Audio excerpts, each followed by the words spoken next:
नमस्कार, आप देख रहे हैं न्यूज इंडिया। आपके साथ मैं हूं अभिषेक। बुलेटिन की शुरुआत बड़ी खबर से करेंगे। खबर जम्मू के डोडा से है, जहां जोशीमठ जैसे हालात बने हुए हैं। आपको बता दें कि यहां 25 मकानों में दरारें आई है। 6 मकान पूरी तरीके से ध्वस्त हो गए। स्थानीय निवासियों को शिफ्ट किया जा रहा है। भूवैज्ञानिकों की टीम मौके पर पहुंच गई है। पूरे इलाके में दहशत का माहौल है। आपको बता दें कि national highway 244 Doda Kishtwar highway पर भी खतरा बरकरार है। प्रशासन पूरी तरीके से अलर्ट मोड में है। ये तस्वीरें हम आपको दिखा रहे हैं।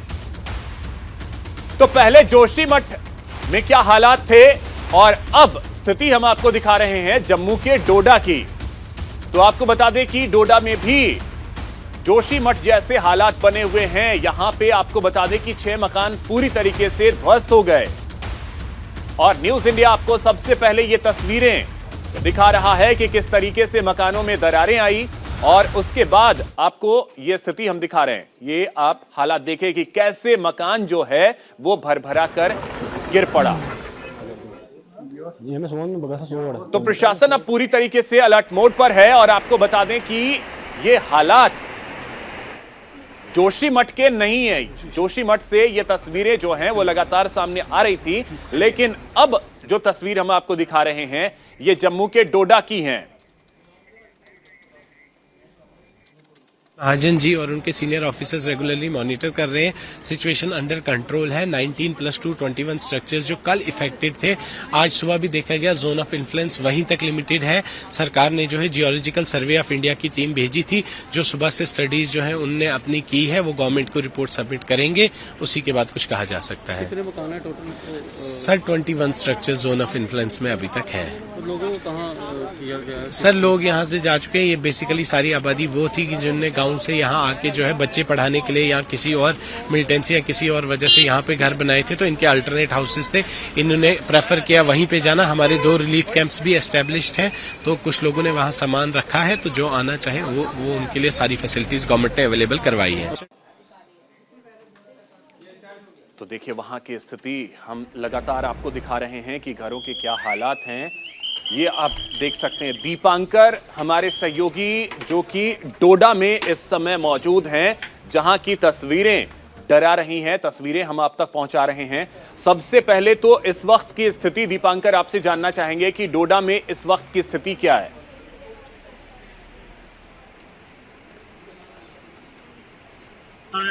आपको जिला डोडा का एरिया है। एक तरफ आप कहती है और साथ ही साथ तमाम जो मकान है यहाँ पर आप देख सकते हैं किस तरह से पहाड़ी पे मकान बने हुए हैं। और ये जो ठाठरी का हमारा जहाँ पर स्लाइडिंग जोन बना है, यहाँ पर अभी तक लगभग 25 के करीब मकानों में दरारें आ चुकी हैं। 8-9 मकान जो है वो पूरी तरह से ध्वस्त हो चुके हैं। बीते दिन कल शाम और रात की हम आपसे बात करें तो कल शाम को 2-3 मकान जो है वो गिर गए। और तस्वीरों में हम अपने दर्शकों को दिखा रहे हैं किस तरह जमीन खिसकती जा रही है। और गनीमत ये है कि यहाँ पर जो लोग हैं वो टाइमली निकल गए हैं बाहर और रिलीफ कैंप्स उनके लिए लगाए गए हैं। हालांकि काफी सारे लोग अपने रिश्तेदारों के पास भी चले गए हैं। ये एक किस्म से जोशीमठ की तरह ही जमीन खिसक रही है। और इसके लिए अब क्या वजूहात हैं, इसके जियोलॉजिकल सर्वे ऑफ इंडिया की टीम जो भू वैज्ञानिक है वो यहाँ पर अब सुबह से उन्होंने अपना काम शुरू किया हुआ है। हमें थोड़ा दूर किया गया है उस पर्टिकुलर एरिया से और तमाम मीडिया कर्मियों को कहा गया है कि आप दूर रखिए। लोकल पॉपुलेशन को भी उस एरिया में जाने से मना किया गया है। कल काफी लोगों ने अपना सामान वगैरह निकाल लिया था। अब आसपास का एरिया जो है वहां पर भी लोगों को कहा जा रहा है कि आप अपना थोड़ा सामान निकाल लीजिए। जो जिस तरह आपने अभी एक बाइट दीपांकर जरा तस्वीरें भी दिखाइएगा। और ये जहां आप खड़े हैं ये हाईवे क्या किश्तवाड़ हाईवे है? क्योंकि खतरा उस पे भी है।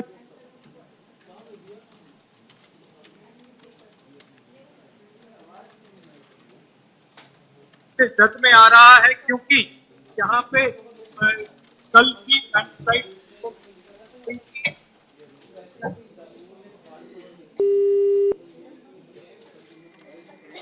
लगता है दीपांकर से हमारा संपर्क जो है वो टूट गया है। लेकिन दीपांकर हमारे सहयोगी डोडा पहुंचे हुए हैं और वहां से पल पल की जानकारी ये आप दरारों को देखें, मकानों में किस तरीके से दरार जो है वो आई है और लोग अपने घर को छोड़कर वहां से जाने के लिए मजबूर हुए हैं और प्रशासन जो है वो पूरी तरीके से अब अलर्ट हुआ है। और गनीमत ये रही कि कई मकान जो हैं वो, ये आप तस्वीर देखें, कई मकान जो हैं वो धराशायी हो गए, कई मकान गिरे और राहत की बात बस इतनी थी कि ये मकान की स्थिति हुई उससे पहले वहां से लोग अपने घरों से बाहर निकल आए थे, जिसकी वजह से कोई जनहानि की कोई जानकारी नहीं आई। लेकिन ये मकान किस तरीके से धराशायी हुए हैं ये तस्वीरों को देख करके आप अंदाजा लगा सकते हैं। भूवैज्ञानिकों की टीम जो है वो डोडा पहुंच गई है। नेशनल हाईवे डोडा किश्तवाड़ जो है उस हाईवे पर भी खतरा बना हुआ है। ये तस्वीरें जो हैं पहले हमने आपको उत्तराखंड के जोशीमठ की दिखाई थी, जहां पे लगातार इस तरीके की तस्वीरें सामने आ रही थी, मकानों में दरारें आ रही थी।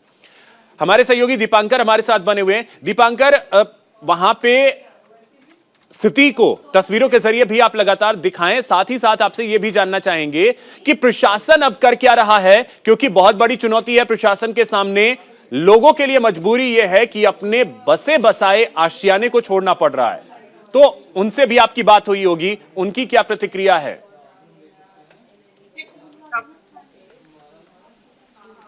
काफी की तस्वीरें एक बार फिर से दिखाना चाहता हूं। आप देख सकते हैं पूरे काफी बड़े पहाड़ और पहाड़ों के बीच यहाँ पर मकान जो है वो बने हुए हैं और नीचे की तरफ चिनाब नदी आप देख सकते हैं, चिनाब नदी जो है वो बह रही है, यानी कि ये नदी का पानी भी कहीं ना कहीं बीच में लगता है। ये भी एक बात जो है हो सकती है। ऊपर से कहीं पे भी, क्योंकि ये जो पहाड़ है ये रॉक्स नहीं है और ऐसे में यहाँ पर जब लैंडस्लाइड होती हैं तो आप देखते हैं किस तरीके से यहाँ पर ये जाले लगाए जाते हैं इन्हें रोकने के लिए। क्योंकि ये जो साथ में दूसरी तस्वीर आप देख रहे हैं ये डोडा किश्तवाड़ नेशनल हाईवे है और इस नेशनल हाईवे पर भी ऊपर से लैंडस्लाइड या जमीन खिसकने के चले ये भी खतरे में है। कल ये नेशनल हाईवे ऊपर से जब जमीन खिसकने के चलते लैंडस्लाइड हुए थे, यहाँ पे 2-3 घंटे के लिए हाईवे बंद हो गया था। हम आपको बताते चले कुल मिला के यहाँ पे 100 के करीब परिवार हैं जो इफेक्टेड इससे हो सकते हैं। और हम ये भी आपको बताएं कि ये जो 100 फैमिलीज हैं इनमें से बड़ी सारी फैमिली जो है वो अपना मकान छोड़ के जा चुकी हैं, यानी कि उन लोगों को ये डर था। और हालांकि इसमें बिल्कुल अब जरूरत है कि इन लोगों को सुरक्षित जगहों पर ले जाया जाए और यहाँ की स्थिति का मुआयना करने के लिए टीम भी वहां पहुंची है। भूवैज्ञानिकों के लिए बहुत शुक्रिया। दीपांकर, आप नजर बना करके भी रखिए, वहां से जैसे जैसे अपडेट्स आते रहेंगे वो अपने दर्शकों तक हम पहुंचाते रहेंगे। इसी बीच आपको सुनाते हैं कि डोडा के लोगों की क्या प्रतिक्रिया है।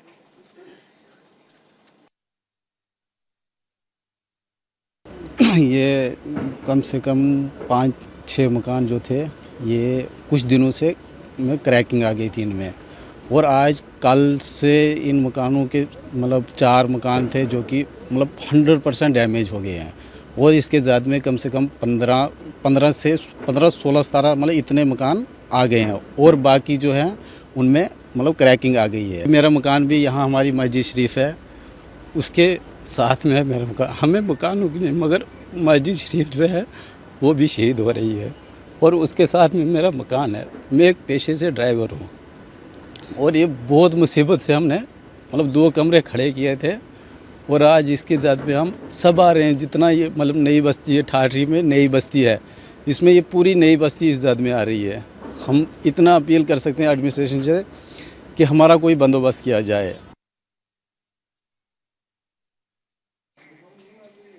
तो जोशीमठ के पल पल की जानकारी हमने आप तक पहुंचाई थी और डोडा के भी पल पल की जानकारी हम आप तक पहुंचाते रहेंगे। इसी बीच दिल्ली से बड़ी खबर है, आपको बता दें कि सीआरपीएफ के एएसआई ने यहां आत्महत्या कर ली है। यह बड़ी खबर आपको बता दें, सर्विस गन से खुद को गोली मारी है। आईबी निदेशक के आवास पर इसकी ड्यूटी थी, कोई सुसाइड नोट बरामद नहीं हुआ है। तो यह बड़ी खबर है, आपको बता दें कि सीआरपीएफ के एएसआई ने आत्महत्या कर ली, अपने सर्विस रिवॉल्वर से ही खुद को गोली मारी।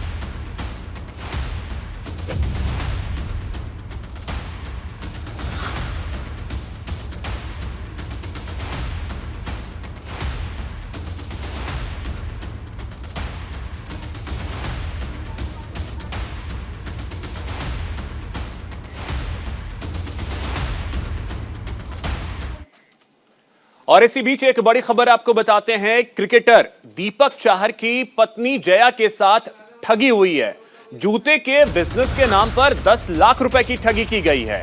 हैदराबाद क्रिकेट संघ के पूर्व मैनेजर पर ठगी का आरोप लगा है। पैसे मांगने पर जान से मारने की धमकी दी जा रही है। यह बड़ी खबर आपको बता रहे हैं। भारतीय क्रिकेट टीम के स्टार तेज गेंदबाज दीपक चाहर को लेकर एक बड़ी खबर सामने आ रही है। दीपक की पत्नी जया भारद्वाज के साथ धोखाधड़ी का मामला सामने आया है। ठगी का आरोप हैदराबाद क्रिकेट एसोसिएशन के पूर्व मैनेजर पर लगा है। पूर्व मैनेजर पर कथित तौर पर जया के साथ जूते के बिजनेस के नाम पर 10 लाख रुपए की ठगी का आरोप है और इसको लेकर दीपक के पिता लोकेंद्र ने मुकदमा दर्ज कराया है। थाना हरि पर्वत में दी शिकायत में उन्होंने बताया कि पैसे मांगने पर उनकी बहू के साथ गाली गलौज तक की गई और जान से मारने की धमकियां मिल रही हैं। तो ये बड़ी लोकेंद्र चाहर नाम के वादी ने एक तहरीर दी जिसमें उन्होंने बताया कि उनके पुत्रवधू ने एक कंपनी के साथ समझौता किया था और उससे बिजनेस करने का वादा किया था। इसी के क्रम में उन्होंने उनको पैसे ट्रांसफर किए थे, लेकिन ये चीज मैटेरियलाइज नहीं हुआ। इसी के क्रम में ये मुकदमा लिखाया गया है।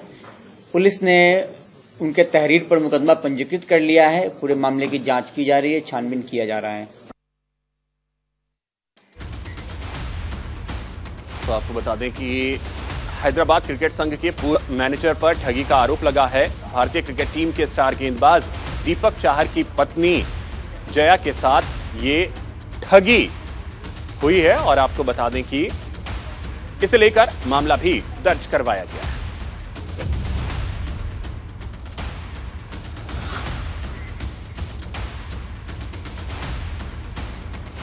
और इसी बीच एक बड़ी खबर आपको बता रहे हैं। गुजरात के अमरेली में भूकंप के झटके महसूस किए गए हैं। रिएक्टर स्केल पर भूकंप की जो तीव्रता है वो 3.2 मापी गई है। ये बड़ी खबर हम आपको बता रहे हैं। गुजरात के अमरेली में भूकंप के झटके लोगों ने महसूस किए हैं। इसकी तीव्रता हालांकि कम रही है, 3.2 इसकी तीव्रता रिएक्टर स्केल पर मापी गई है।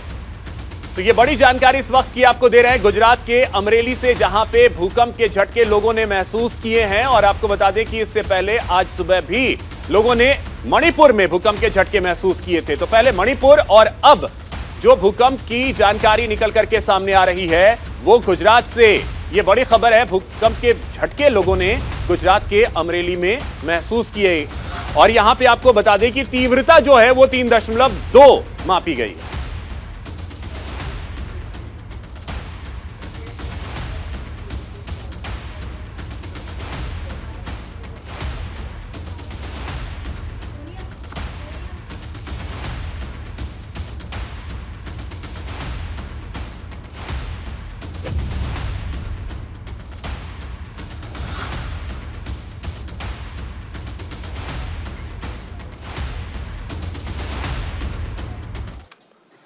इसी बीच बाराबंकी से एक बड़ी खबर है। यहां पे तेज रफ्तार का कहर देखने को मिला है। ट्रक ने पिकअप को टक्कर मारी है। यह बड़ी खबर आपको बता रहे हैं। हादसे में पिकअप सवार 11 श्रद्धालु घायल हुए हैं। 5 श्रद्धालुओं की हालत गंभीर बताई जा रही है। नैमिषारण्य दर्शन करने जा रहे थे ये सभी श्रद्धालु। इसी दौरान ये हादसे का शिकार हुए। ये तस्वीरें भी हम आपको दिखा रहे हैं हादसे के बाद की। 5 श्रद्धालुओं की हालत यहां गंभीर बताई जा रही है। तो बाराबंकी में तेज रफ्तार का कहर देखने को मिला है और आपको बता दें कि ट्रक ने पिकअप को टक्कर मार दी। यह हादसे के बाद की तस्वीर आप देख सकते हैं। यहां 11 श्रद्धालु घायल हुए हैं। 5 श्रद्धालुओं की हालत गंभीर बताई जा रही है और आपको बता दें कि ये सभी नैमिषारण्य दर्शन करने के लिए जा रहे थे। इसी दौरान हादसे का शिकार हुए। बाराबंकी में तेज रफ्तार का यह कहर देखने को मिला है।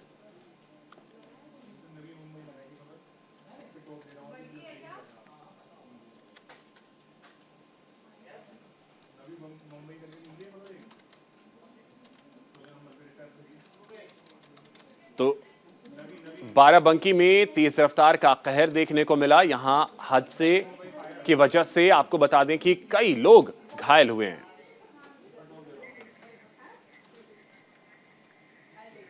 और इसी बीच दिल्ली से बड़ी खबर आपको बताते हैं। कुछ ही देर बाद दिल्ली बीजेपी आम आदमी पार्टी के दफ्तर के बाहर प्रदर्शन करने वाली है।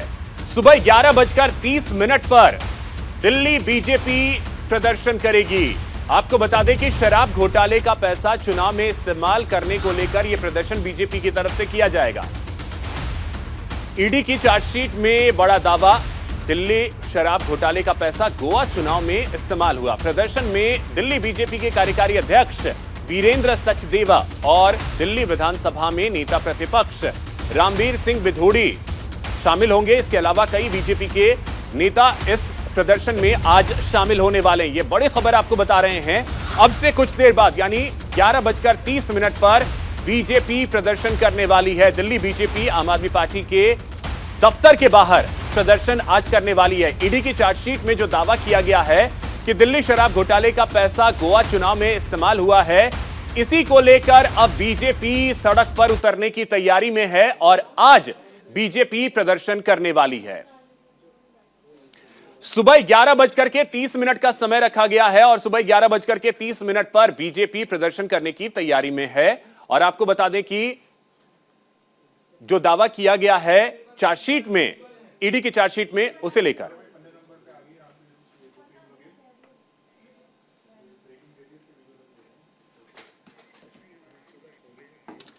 और इसी बीच एक बड़ी खबर आपको बता दें। रामचरितमानस पर विवाद के बीच भूपेश बघेल का बयान सामने आया। छत्तीसगढ़ के सीएम भूपेश बघेल का बड़ा बयान, ये हम पर निर्भर, हम राम को किस रूप में देखते हैं, मरा मरा बोलेंगे तो भी राम ही मुंह से निकलेगा। क्या अंतर पड़ता है, चाहे कोई विरोध में भी बात करे फिर भी नाम उनका ही है। रामायण को जस के तस ग्रहण करने की जरूरत नहीं। रामायण में जो अच्छी चीज है उसे ग्रहण करें, जो नहीं वो छोड़ दें। रामचरितमानस पर जो विवाद चल रहा है उसे लेकर भूपेश बघेल का बयान सामने आया है।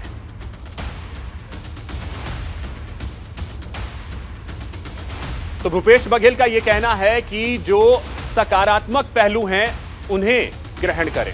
उन्होंने क्या कहा वो आपको सुनवाते हैं। मैं राम को अब जिस रूप में देखें, मरा मरा बोलेंगे तो आखिर राम राम बोल ही लेते हैं। कोई मरा मरा बोलता है, कोई राम राम बोलता है। क्या अंतर पड़ता है? आप किसी नाम से उसे जपें, चाहे उसके विरोध में भी बात करें तो पर भी उसका नाम है। दूसरी बात, रामायण के मामले में कहना चाहूंगा, मैं उस दिन भी बोला था कि इस मामले में विनोबा भावे जी ने बहुत अच्छी बात कही है। किसी भी धर्म ग्रंथ के या किसी भी दर्शन के किसी समय लिखा गया है तो आज के समय में, आज की परिस्थिति में उसको गूढ़ विवेचना करना चाहिए और उस तत्व को, सार तत्व, सूक्ष्म से सूक्ष्म तत्व को भी विचार करके ग्रहण करना चाहिए। और अब खबर मुरादाबाद से है, जहां मौज मस्ती के लिए जिंदगी से खिलवाड़। ये बड़ी खबर आपको बता रहे हैं। रील बनाने के लिए मौत को न्योता दे रहे हैं युवक ने कार पर स्टंट का वीडियो बनाया। अभियुक्तों को चिन्हित कर कार्रवाई की जाएगी, ये प्रशासन की तरफ से कहा जा रहा है। रील बनाने के लिए मौत को न्योता देने से भी युवा बाज नहीं आते हैं। कार पर स्टंट करते युवक देखा गया और अब प्रशासन भी जो है वो इस मामले को लेकर एक्शन में है। मुरादाबाद में रील बनाने के लिए युवक ने स्टंटबाजी की है, उसकी तस्वीरें भी हम आपको दिखाएंगे, जहां पे किस तरीके से अपनी जान की बाजी लगाने से भी युवा नहीं हिचकते। और आपको बता दें कि इसी तरीके के कई वीडियोस हमने देखे हैं कि युवक जो हैं वो जान की बाजी तक लगा देते हैं सिर्फ और सिर्फ कुछ सेकंड्स के वीडियोस बनाने के लिए। ये तस्वीरें आप देख सकते हैं। ट्रैफिक नियमों की अनदेखी, ट्रैफिक नियमों से इन्हें कोई वास्ता नहीं, जिंदगी से भी खिलवाड़। अगर कोई हादसा होता है तो फिर इसके जिम्मेदार ये खुद भी होंगे, क्योंकि इस तरीके से जान की बाजी लगाकर कुछ सेकंड के रील्स के लिए ये कितना तर्कसंगत है, ये भी सोचने की जरूरत इन युवाओं को भी है कि आप कुछ सेकंड के वीडियोस बनाने के लिए ट्रैफिक नियमों को तोड़ते हैं, अपनी जान की बाजी। ये आप युवाओं को देख सकते हैं।